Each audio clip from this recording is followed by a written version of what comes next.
on the Toronto waterfront. He began as the lifeguard for the Toronto Harbour Police in 1970 after working through high school and becoming head lifeguard for the eastern beaches of Toronto. And I understand his daughter is following in his footsteps now. In 1977, he was promoted to leading hand of the Toronto Harbour Police. In 1982, the Toronto Harbour Police amalgamated with the Toronto Police Services, and Angus continued with them in the Marine Unit. He became head of the Marine Unit's dive team. While with the Marine Unit, he became active in many security and safety organizations around the Great Lakes, including the International Association of Marine Investigators, the Canadian Safe Boating Council, the Ontario Regional Boating Advisory Council to the Canadian Coast Guard, International Association of Arson Investigators, International Association of Marine Investigators, Dive Rescue, and National Association of Fire Investigators. So a broad cross-section of experience.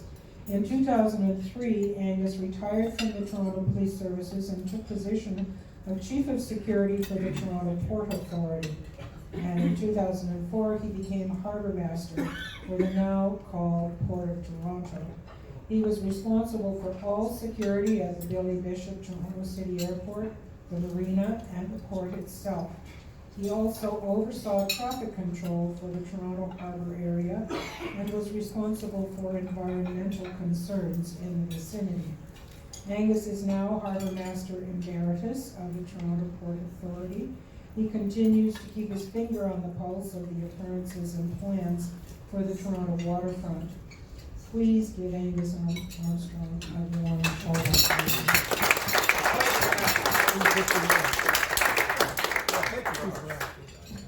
Thank you very much, everybody. Let's start off with the obvious question, which is going to be the coronavirus. What we think internationally, and I've been dealing with some of this thing from the waterfront point of view. Yes, the waterfront will be getting ships coming in. We do not expect to see a lot of cruise ships this year. We expect to see a lot of cancellations because of the coronavirus. As far as commercial ships coming in, they will be stopped in Montreal. Those commercial ships then will be tested. If any crew are suspected of having the coronavirus, they will be held there.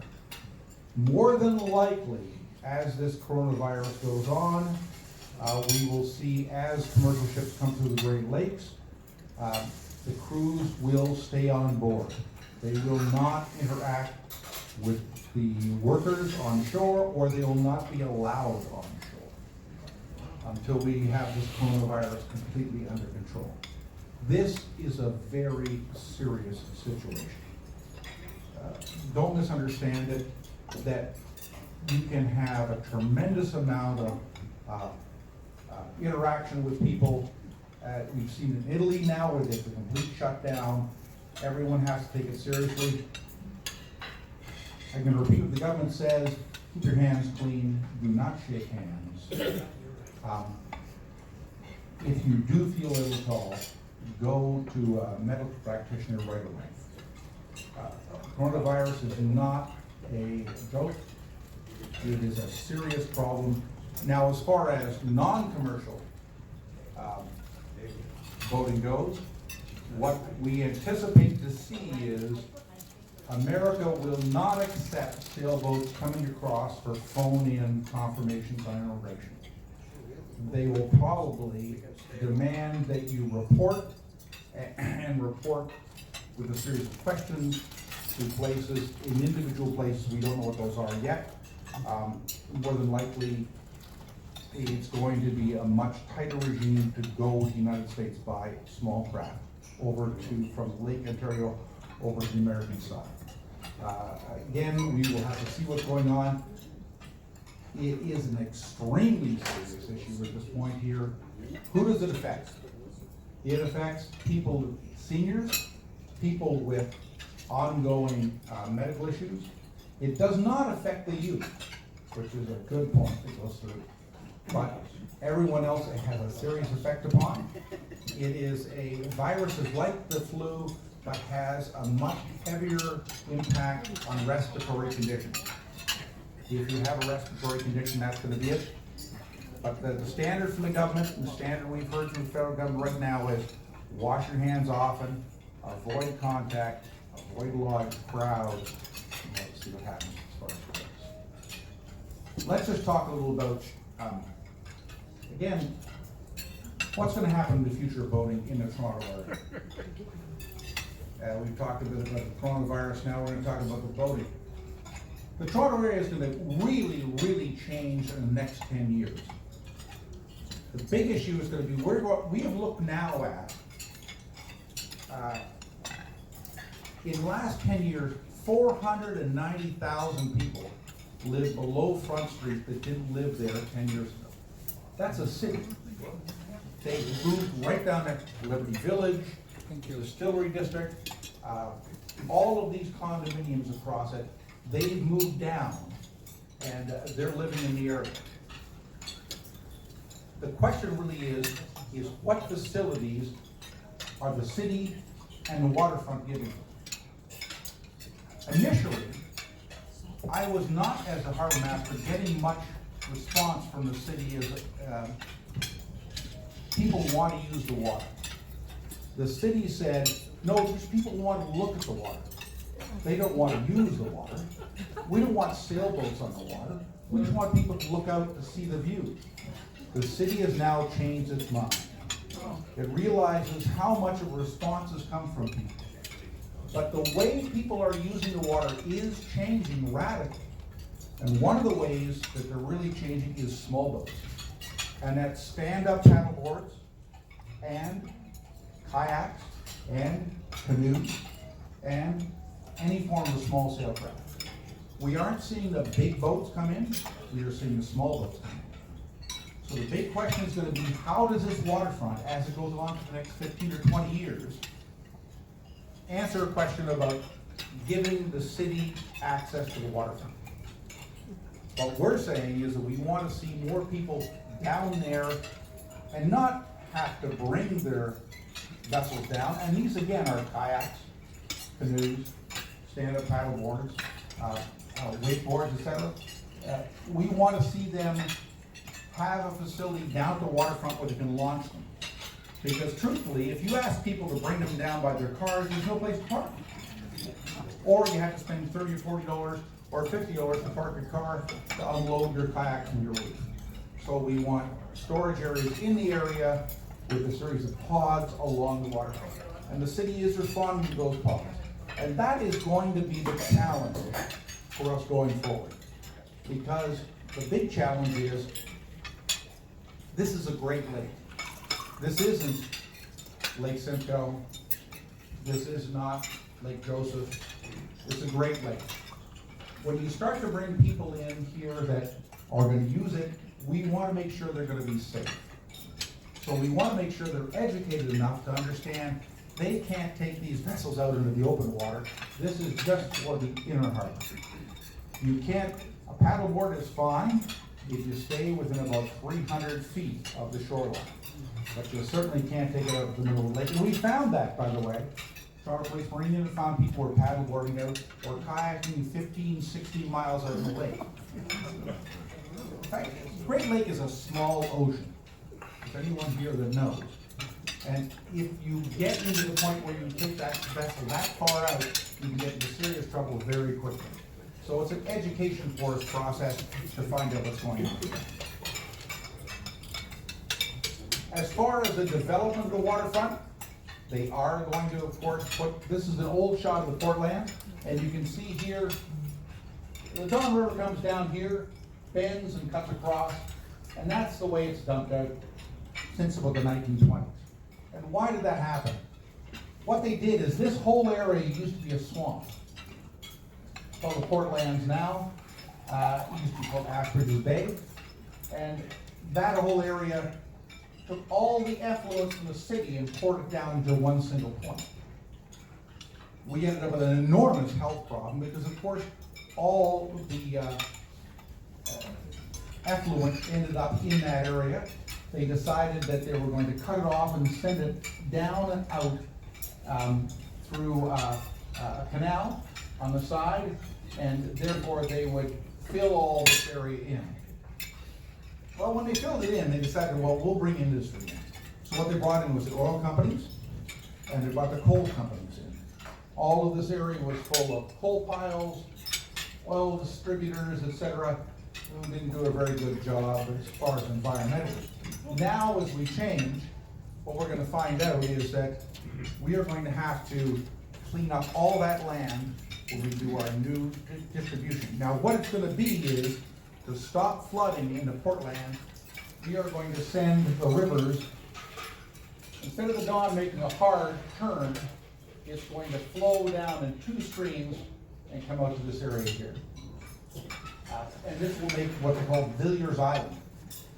Now, part of it's for flooding, and part of it also is to get government money to clean up the land.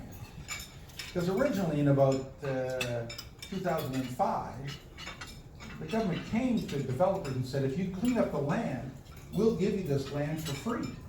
And they all turned them down. And they turned them down because the land is so contaminated with lead, arsenic, coal dust, everything you can possibly imagine. There was a big auto wrecking area that had car batteries aboard. Imagine the amount of lead that's in that ground. That all has to be taken out, all has to be recycled, renewed, etc. So there's a tremendous amount of money that has to be spent just to clean up this land before you can rebuild on it.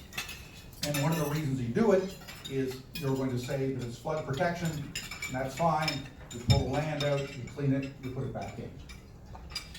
What we want to see as voters, though, is remember voting.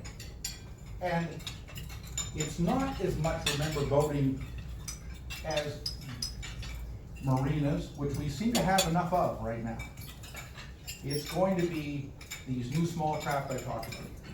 The ability for people to bring their own stand-up paddle boards, kayaks, and canoes down and have a place to launch them and use them within the inner harbor, and use them out on the Toronto Islands, and use them out on the headlands.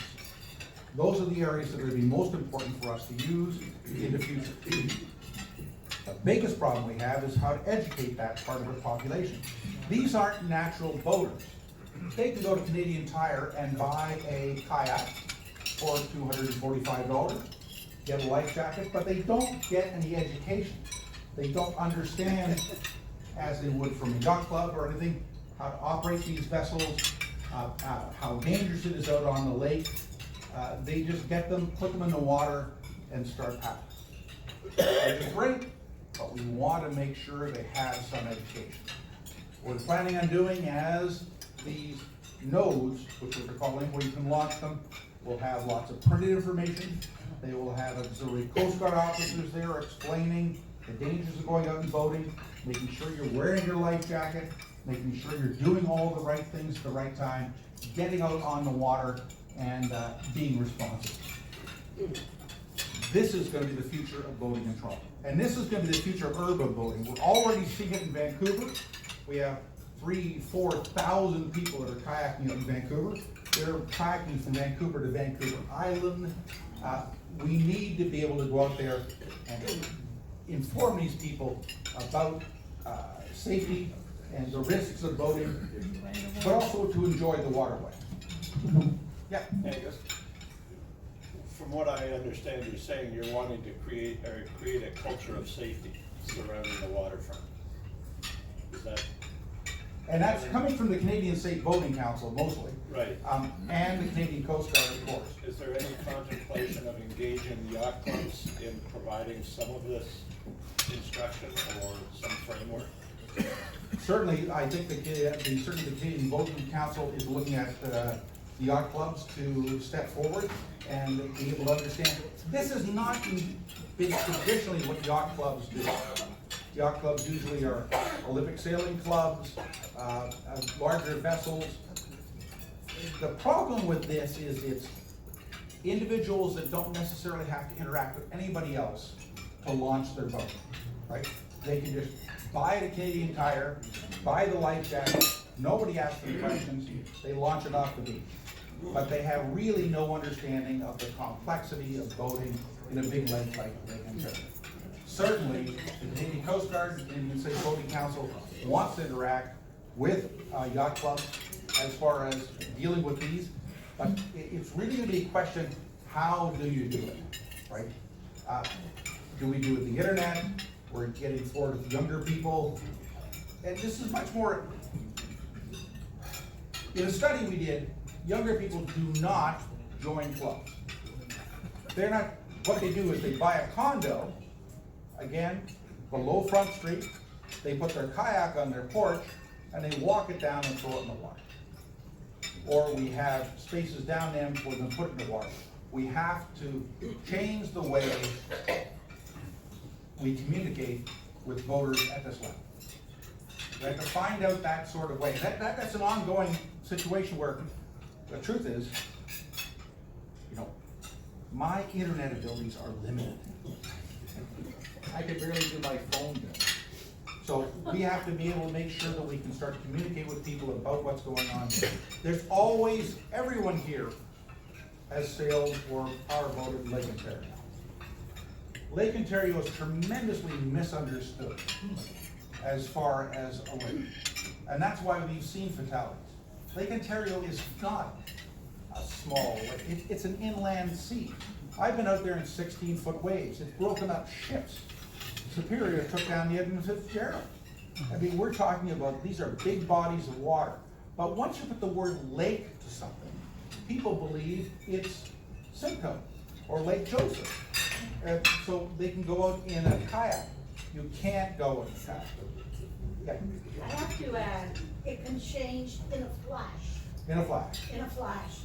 Those winds can suddenly come at you, the rain, and you just broach, and it's so fast it's unbelievable. I'm sure it's happened to a lot of people. And it's extremely dangerous, so you have to make it understood. Absolutely, you have to make it understood that this is not,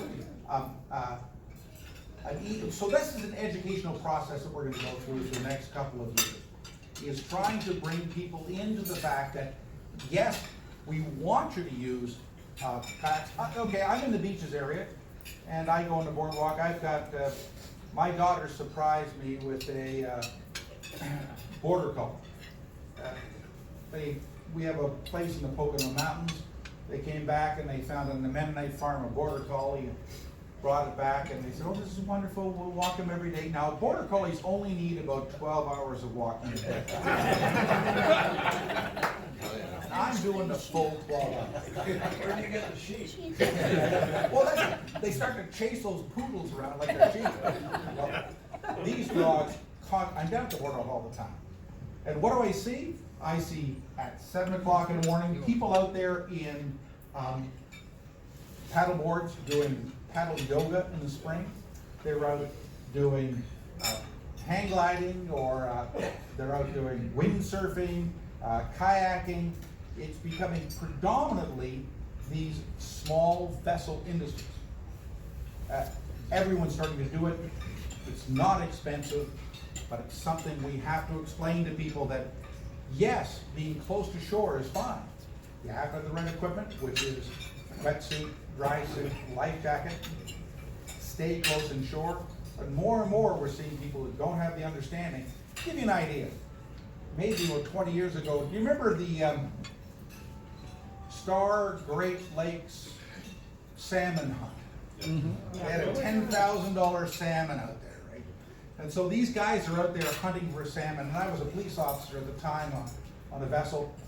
I am 18 miles out in 7-foot seas. That is, and I'm in a big Bertram 28 that when it goes down, I can't see anything, like the waves are so high. I come up, there's a guy in a fold-out catamaran with a car battery and one of those electric trolling motors. He's 16 miles out, right? And with a little fishing pole off to the side. And sort of that's sir, what are you doing out here? Well, out for the salmon hunt. Right? That's the education we have to get to. And that's really the difficult thing. That's what certainly the Canadian Safe Boating Council has always talked about is going out there, and getting that information out there. Certainly, all of the yacht clubs can help out. Have they come up with any strategies that, in order to do this communication? The National, yes, National Safe Boating Council has come out with the Red Cross. They are going to put up pamphlets on this, on how to be safe on the water, keep it close, express the fact that, oh, when you're on a vessel, I think what people have to understand is a stand-up paddleboard isn't really a vessel. It's a surfboard with a paddle. No kidding. You can't go 5 miles out in the lake. You have to stay 200 yards within shore. So those are being pushed out, and yes, there are some Are they putting processes. signs on the beaches? Yes, what they're doing in the launch places, they're asking you to check, make sure that you report to a friend before you go out, put your life jacket on, use your paddle, etc. So it's out there. It's just this, I believe, is going to be the revolutionary change in boating. The truth is, powerboating, sailboating, the traditional kind, is declining. It is also getting to be an older sport. We're not bringing the younger people in. I don't know why, but it's not happening. The younger people are coming into kayaking, windsurfing, and canoeing, and stand-up paddleboard. We aren't getting them into this era, and this is going to be a big concern in the oncoming years. Yes? Oh, about Angus, I'm being a little facetious, but when you go into a supermarket, if you try to take the trolley out of the parking area, it stops. Maybe a transponder on the paddleboard, if you go 200 yards beyond the limit, breaks in half or turns around and comes back. Oh, that'll be popular. I mean, what you're trying to do is deal with common sense, and so many people don't understand what that is. It's not too Yes, common sense is going to always be the big issue. Because we've created where the lake appears to be safe. This is, guys, a bigger issue than just boating. We've seen a tremendous increase in drowning deaths in the last 3 or 4 years in the Greater Toronto area. I'm on a committee that my daughter now is the head guard of Ludi. What she says, the Ludi substation, what she says is, what we're getting is a lot of the new Canadians that are coming in don't understand how dangerous water is. They're coming from dry countries, Afghanistan, Syria, Jordan. There's not a lot of water here. What they see is a lot of people wading into the water, so they wade in the water. And they wade in the water when it's rough, but they can't swim. There is not a swimming mentality that there is with Canadians that have been here for 2 or 3 generations. So, and what happens is, of course, you bounce up on the wave, you slide down the back of the wave, suddenly you're in deeper water than you thought. That's why we're seeing a lot of drownings. So that's another educational process that we have to work with. The boating process, swimming process. As people come into this country that maybe have not been from a water-based point, we need to be able to educate them, make sure that they're going to be safe too. Yes? Just to go back a bit, when you were describing the American response to Canadians coming in boats, is there something similar on the Canadian side to check for COVID arrivals from the United States into Canada? Yes, there's going to be, and I believe what's going to happen, and it's going to hurt tourism to a certain degree, is we are no longer accept phone call in. You will have to do it physically. You will have to answer a series of questions. Have you had a flu? Have you had a temperature, etc.? The idea is phoning it in is probably going to disappear, or could be banned entirely. It may be that we might say that you have to cross at a legitimate border crossing. So Officer of the day will it may be that they'll just say we're just not taking people by boat. You're going to have to come across at Niagara, whatever. This is extremely serious. If you get, yes. Will this affect like races like the Lake Ontario 300 where you cross into the US? Will they? Will they start to enforce that more, or? Now, that's a very good question. Since those vessels don't touch land and don't touch people, the US Coast Guard so far just said they're just gonna, as long as they monitor you and you haven't interacted with anyone else. Remember, this virus is not airborne. This is, I touch a surface, you touch a surface. I shake your hand, it has to be passed by, not passed by air, it's passed by contact. I touch the back of a chair, then you touch the back of the chair. That's why we will see this year cruise boats, I think in Lake Ontario, will be completely shut down. And most cruise boat traffic will be shut down until the end of this process, because this is all physical touching. Well, you put 3,000 people on a boat, they're all touching the same surfaces, you've got big problems. Yes? So when you say cruise boats, does that apply to the charter boats as well? It may end up to charter boat. This may end up with the Leafs playing with nobody in the crowd. Well, that won't matter.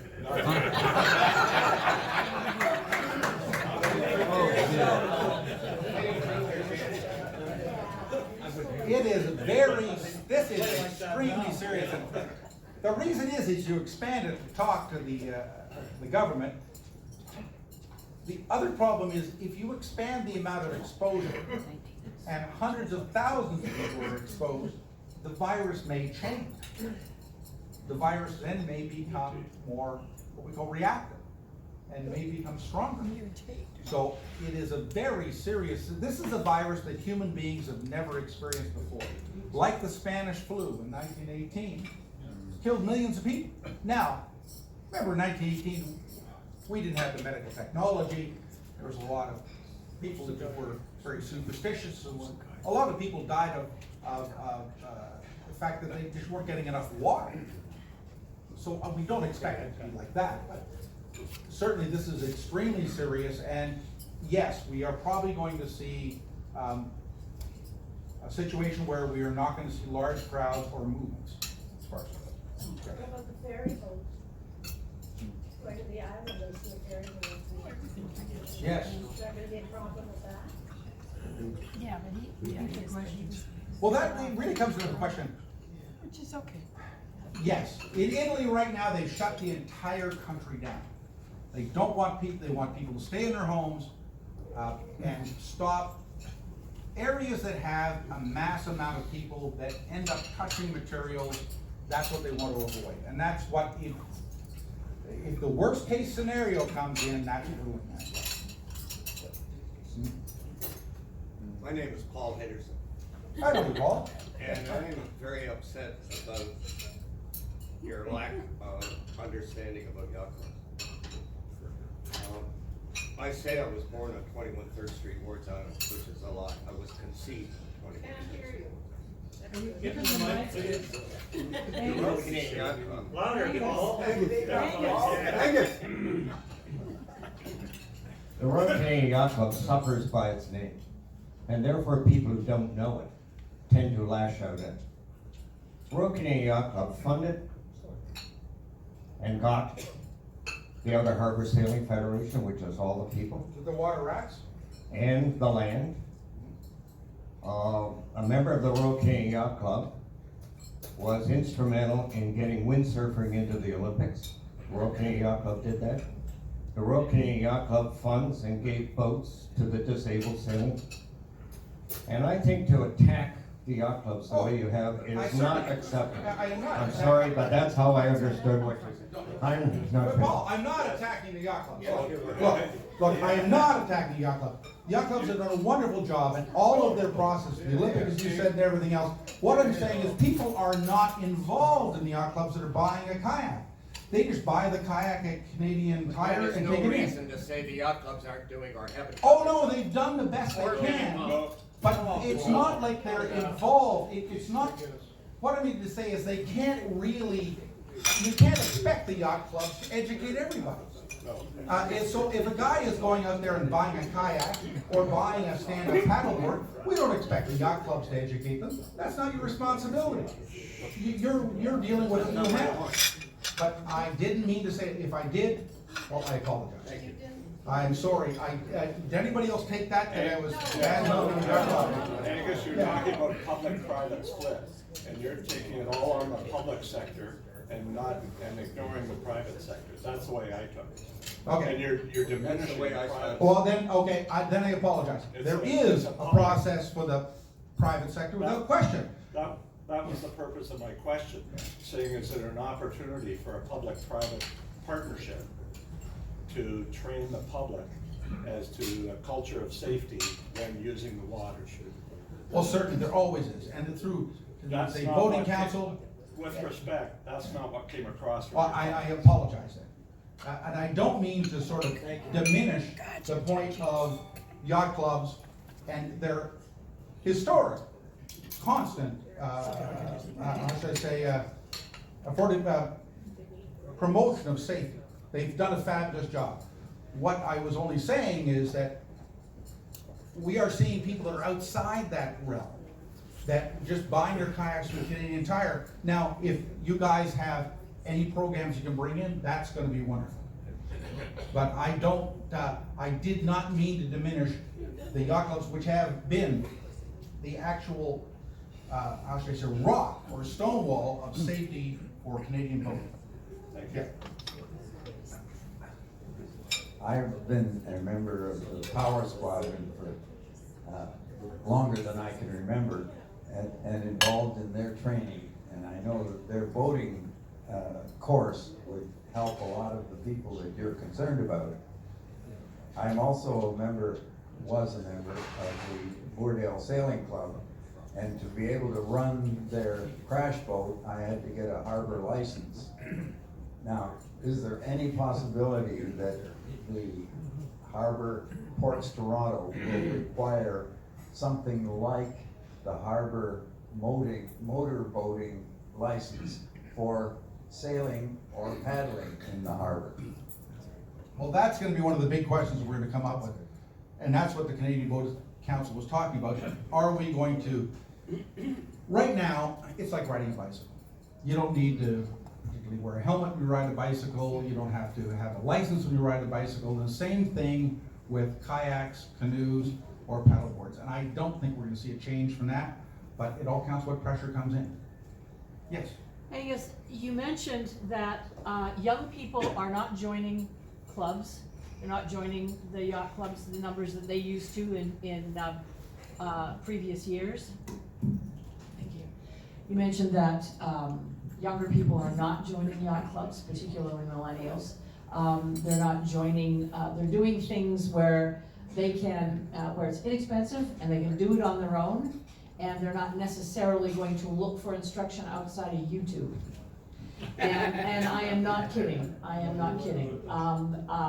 Something that you can pick up all by yourself and do it is simple. They're not going to be, there's a whole generation of people out there who aren't buying houses because, well, they can't afford to unless they're buying them with a group of people. They can't, they have a whole different work ethic and mind ethic. They do things in groups, but they don't do things in institutions and in larger groups. And so that's one of the big problems, and I think the suggestions around the room have been really viable, and you've already commented on them about putting some kind of public-private, how do we teach people, going to Canadian Tire to buy your kayak or your canoe or your paddleboard or whatever is fine, but should there be a warning sticker that comes on this that says, don't please take it out 16 miles into the middle of the lake? I agree with what you're saying, and I think that the yacht clubs have done an outstanding job in safety, but who, you know, a lot of these young people aren't joining the yacht clubs. Can we get back to your talk? Because I'm sure this is not how you envisioned. Well, you know what? Can I just say one thing? Everything just moves at its own level, you know, here. Anyway, go ahead. Yeah, I think today, a lot of the young, I belong to National, when we come out of National, and my friends with big boats, we see a lot of the paddleboarders, and they're heading out. But a lot of them, most of them are young men. And we all know, especially young men between 18 to 25, there's this whole, I know I've raised 2 sons, there's a whole sense of nothing can happen to them. They're invulnerable. And you get a lot of young people doing these things, and it just doesn't click in their heads. that it could be dangerous to go in the middle of Lake Ontario. Yeah, and I apologize that if I've appeared like insensitive to this issue. I understand exactly, yacht clubs have done a tremendous job, as Paul was saying here, in promoting boating, promoting Olympic boating. All I'm saying is, a lot of these people have bypassed everything and they're just going and buying the item and dropping it in the water. And we have to find a way out to contact them. Yes?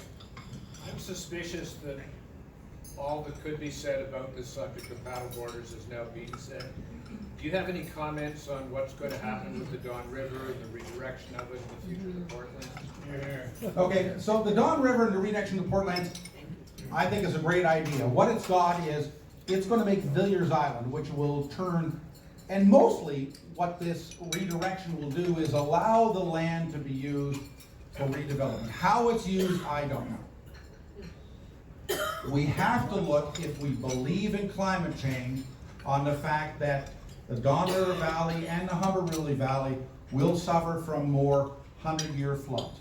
And that is these ideas that the flooding will increase.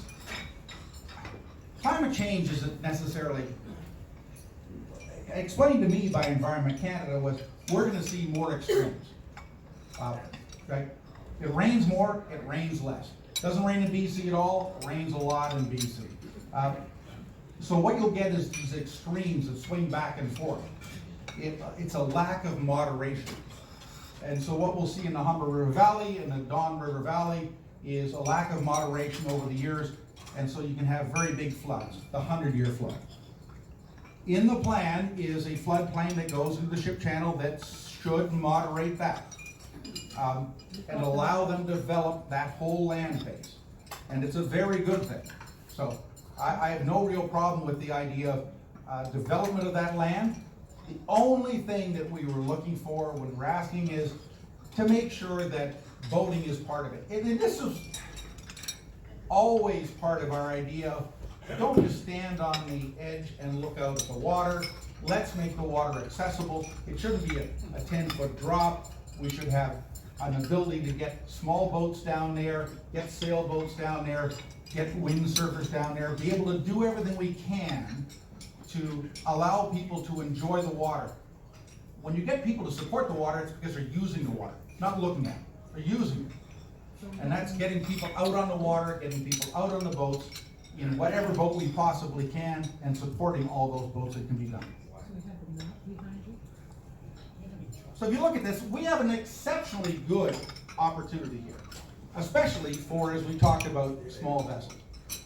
You can take them from city center in a whole bunch of series of what we call the nodes now, and you can paddle out and you're at the islands. And the islands, as we all know, anybody out there, is underutilized. It is fabulous. And it allows you to, once you're staying inside this, it's very safe for vessels of that size that I was talking about. Kayaks, paddleboards, etc. Now, not to bum everybody out again, but it could be another high water year this year. It will be. Will be. Yes.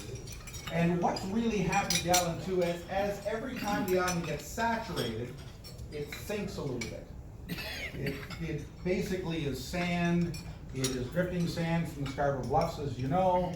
As it gets saturated and pushed down, it's getting lower, and it's going to be an issue that the city is going to have to deal with at this point, where we may see another bad year at the Toronto Island. Yeah. Lake Superior is 2 feet above normal. Okay. It's all looking bad. And all that water has to flow by our front door. It does. And if you translate 2 feet on Lake Superior, that's probably somewhere near 10 feet on Lake Ontario. Hopefully that much doesn't happen. The other big problem for us is, especially as the way the rain comes in. Right. If there's big rains in the Ottawa Valley, but then it comes down to the Ottawa River into Montreal, then there's a series of locks they can actually close, as you know, to descend into the St. Lawrence River. And so they may be more inclined, you don't want to, you can't flood Montreal is the point. So, at least Montreal doesn't like it. Why not? But Angus, on the city side, what can that handle as far as higher water? We have about 2 meters, about 6 feet. They can do relatively well, except for the new structures that have been put into the water that were lowered down to get right down to the water. And those, of course, are a lot more limited. But those can be artificially modified pretty quick. The island and the island homes are the ones that are going to be the real problem. Along with eastern beaches, Moody Beach especially, Kew Beach, Balmy Beach, Cherry Beach, they are really going to have some serious issues because they don't have much clearance as far as it goes. If we're talking about 2 or 3 feet coming up. 2 or 3 feet will take care of the whole beach. Like, Thank you. I don't know what to say, it's yes. Sorry, I'm gonna say, and I'm not a government person, but I'll say. Can't hear you, Bob. This year, we're gonna have as much water as last year, and you can talk to the IJC on it. And at this stage, we got beyond the pass where they can let off enough water, and it's just a function of how much spring runoff we get, but we will have as much water as last year, if not more. It's not an if, it's just a matter of when we get it. Yeah, well, I agree. What he's saying is going to have as much water minimum as they had last year. Yes. And he's absolutely right. I don't see any difference in the way the The IJC, they're the ones controlling the they're the ones that control it. They're saying it. So. And it's at 4 areas now, forget about Montreal, and it's done now, what they've let out by now, cannot fix what's gonna happen. Sir, what's the sort of time frame over this development, Villiers Island and so forth? 10 years, 20 years? 2024, the river will be flowing. 2024. So there's going to be traffic disruption, navigation disruption, obviously, in the whole port line. They promised that there wouldn't be. Now, I mentioned it was originally, the Don River came and made a hard right turn. That sediment dropped in, we dredged it every year. That sediment now is going to go in 2 fingers that end up going out into the bay, but they're hoping that by the process, it will be distributed a lot more evenly and therefore will not build up. It will just swing out these guys. Yeah. Sorry, just for those of us that aren't as into it, could you show us on the map sort of what's proposed and what the time frame is? This end of the harbor, and the next, that is the Villiers Island. And so, as you said, 2024 is going to be it. Right now, they're tearing down the supermarket you see down there, your Cherry Beach, and then that'll be pushed through. Here, it'll be lowered. Right there, we see the green, and that is the flood containment area. So if it really starts flooding, that will be lowered, so it will go into the ship channel and cut out. And that's the 1 in 100-year flood. It goes through, and that should be in the next 4 years. Yes.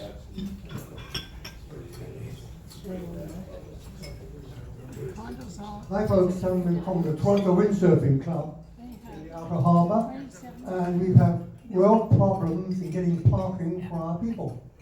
The area where I'm concerned with runs from Cherry Beach along there, maybe 20 clubs. Toronto Windsurfing Club has 400 members, 72 of them paddleboards.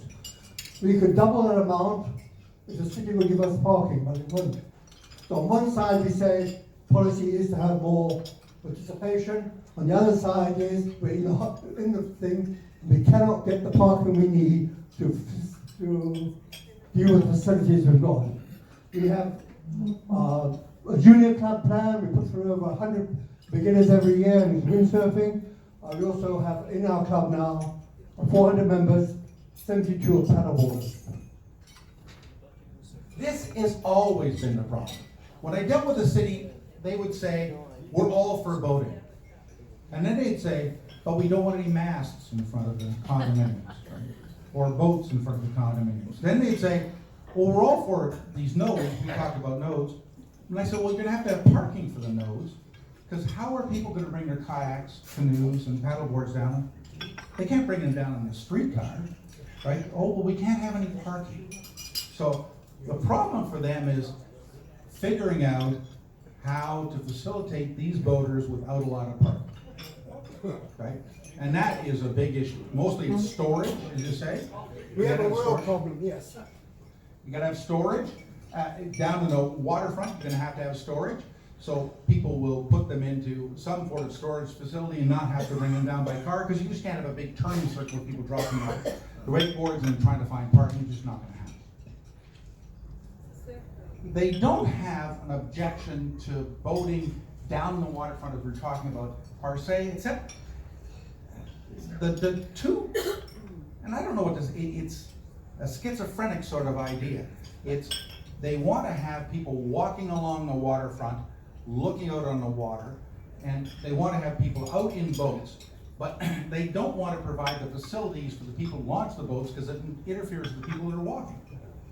Yeah, nothing's changed over the last 22 years then, because we were given the same answer when we were renegotiating the leases for the 2005 renewal. That same story was given by the city back then.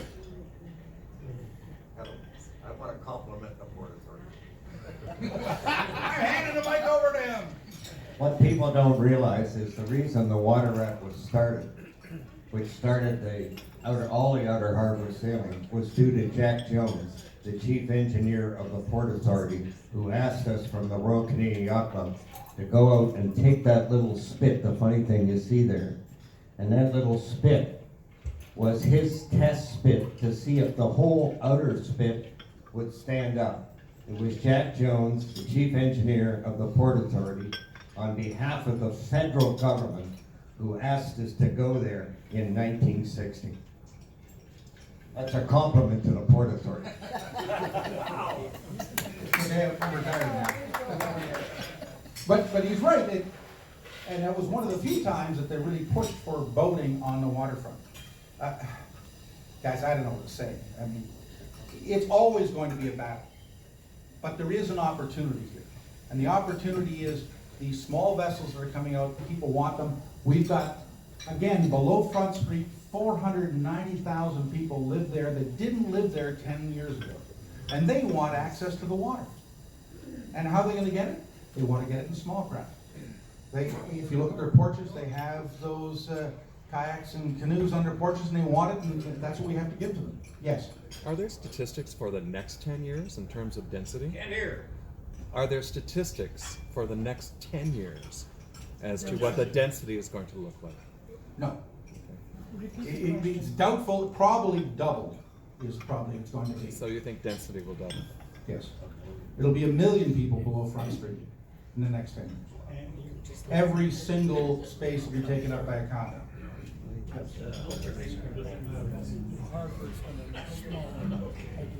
One of the solutions is educating people, of course, as you've said, and the audience has said.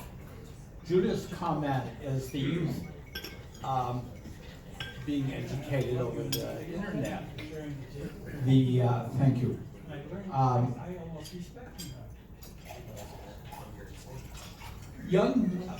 I'll make it just a quick comment about young men frontal lobes, which determine judgment, don't mature until their mid-20s, whereas women's mature by the age of 18. So this is part of behavior. The other comment I think would be a big help is to have swimming courses in high school.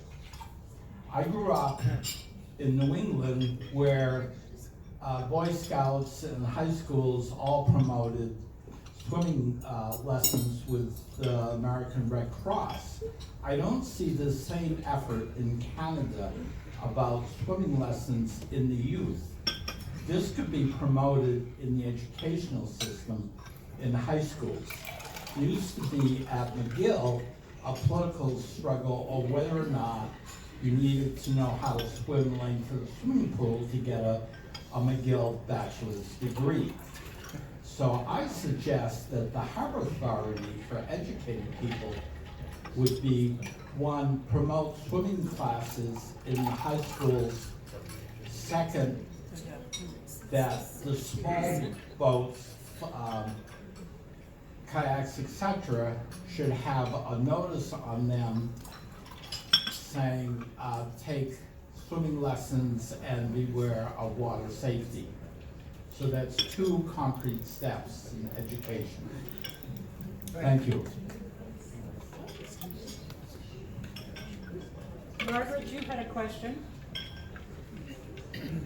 Why This is true about do we have to allow all of these little boats, little floating things in the inner harbor when they have the outer harbor? They've got all of Q Beach, they've got all of the western waterfront. Can there not be a no-go zone? A no-go zone, that's an interesting question. The no-go zone in the inner and outer harbor. No, just the inner. Inner harbor, there's only one no-go zone right now, excuse me, and that is around the end of the airport. Federally, that was incredibly hard to get. They are very resistant to do it. In Vancouver, for instance, they do have some restrictions on human powered craft within the Vancouver port, within the area that they have commercial shipping. But again, that is something that has to be pressed through the federal government. The federal government is very sensitive to try to restrict use of the water from people. Yeah. I don't mean no-go for sailing boats, I mean no-go for these little things. Yes, anything, paddle boards, kayaks, that's it. The government, again, it's been approached on those points, but they are very sensitive to try to restrict a certain type of vessel in the water because they feel it limits the rights of Canadian citizens. Yes. Angus, I have a very interesting story. I had the honor a few years ago of being the first gooderum in 75 years to bring the Oriole into Toronto. And the captain was standing beside me. And he kept looking at his number 1, and the number 1 was look over the starboard side. He nodded at the captain, and then finally the captain said to me, Brian, if you wouldn't slide the wall, that would be a good idea, because there were 6 or 7 kayaks trying to go between the Oriole and the concrete and the steel wall, and it was about the distance from where I am sitting to over there, and there were a bunch of them, and they were all waving up at the Oriole. They thought it was great fun. So a little education would have been very good, and if we had a slid the wall, you'd have to bring me a cake with a file in it and say, get me out of the Hoo Scout. Again, I think we're all on the same track here. What you've got is something has really changed, and the government is basically falling behind in trying to legislate exactly what's going to happen with all of this traffic that comes in. We have water taxis going out there now, zooming back and forth to the island, trying to control those. We have, again, kayaks going back, paddle boards going back and forth. And it's a federal responsibility for these people to legislate some of what is going to make it safe. What is going to make it safe? I don't know. What it's going to make it safe is we have to sit down as a boating community, yacht clubs, boating organizations, Canadian Sailboating Council, and decide what is going to be safe and how we're going to legislate. Are we to do things like only certain boats can be in certain places? Only certain types of boats, certain speed limits can be made in certain areas? That's the questions that have to be answered. Yeah, one quick question. Could I ask any more word on the future of Ontario Place? Current discussions? Only thing I know about Ontario Place is it does look like it's certainly not going to be a park per se. Under the government now, it's going to maybe be an open, how should I say, public park, but not one that has a lot of rides or slides or public events, just a general park.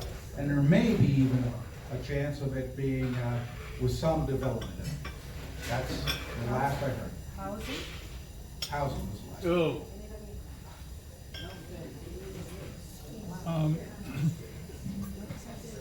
Thank you.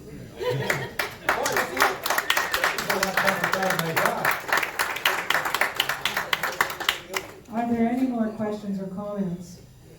Yes, Jim? Do you have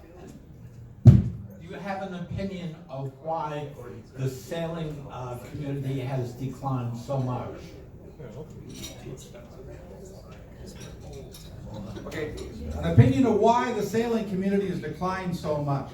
And man, this is another one that's just gonna shoot me in the foot. The truth is, we've seen certainly at the Outer Harbour Marina when we did a study, is young people, it's time. They want to jump in their powerboat, go out, come back in, and there's a time constraint. And so sailing certainly has decreased in value now. Have we seen the price of fuel going up? It looked like sailing might come back, but now the price of fuel is going down again. So Not for long. Not for long. Just one comment. It's all clubs that are going down. Golf clubs are closing. What? Oh, yes, there are all clubs going down. It's Membership in clubs, people aren't as interested in joining clubs, which speaks to what Judith said earlier, in that young people get together in groups, but not formally. It's informal. So, yes? Is there any chance that the Leslie Street spit could be used for something other than a bird sanctuary? There's all that incredible amount of land there, and we're talking about looking for spaces for paddleboards, name it, yacht clubs, etc. That is I think it's underutilized. I just wonder whether that could ever happen. David Suzuki would not agree with you. He just did a show on, this is one of the only wildlife areas that's gone back to naturalization in southern Ontario. But it's man-made. And it's man-made. It absolutely is man-made, but that's what he described it as something that is allowed to go back to the wild, and there's a big push not to change that. Ron, did you have a comment on that? Not a comment about the use of the spit as a whole, but if you look across from where the Water Rats Club is and the Outer Harbour Sailing Federation, you can see the spit that contains the Outer Harbour Marina. And on the north edge of that, there's a tiny little spit sticking out that on the north side, right where the writing is on the map. That will be a rowing and boating, human-powered craft facility at some point not long in the future. Okay, that's good to know. Yes, Paul? As you know, in 1960, I had to put up with Jack Jones, who was the guy who thought up the Outer Harbour. And you know why the land is in the direction it is? He wanted to move the Toronto Island Airport up there. That was his plan as the chief engineer. And should we do it? Would I get rid of the Toronto Island Airport and plant trees? You're bloody right I would. Anyway, thank you. I had not heard that. I would keep the other spit the way it is. I don't have a problem. Yeah. I'd like to thank Angus for giving us an update on the COVID virus and how it's going to affect us all in the near future. It's an interesting conversation with respect to the small craft, and I will be interested to see where that goes. And I'm anxious to see Villiers Island formed and see whether their plan actually works for the floodplains. You know, whenever we as human beings take away what nature put there in the first place, nature has a way of coming back at us and saying, hello, we're still here. And so, thank you very much, Angus. And I have a small token of appreciation from Shellbacks for you. Oh, thank you very much. Well, it's always a pleasure to be here. Give him It's nice to another, hear a little what's going round of applause.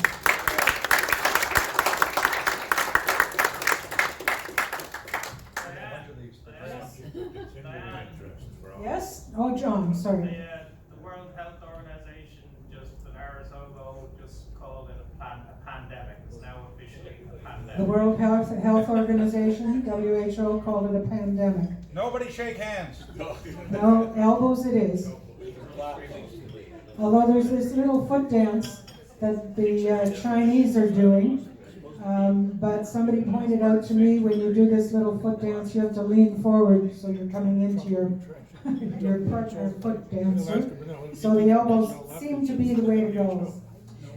Next week, we have Rob Mazza coming in, and he's documented his tour of the Canadian War Memorials at Vimy, Beaumont, Hamel, Dieppe, and Juno Beach, the 5 Canadian pilgrims in northern France.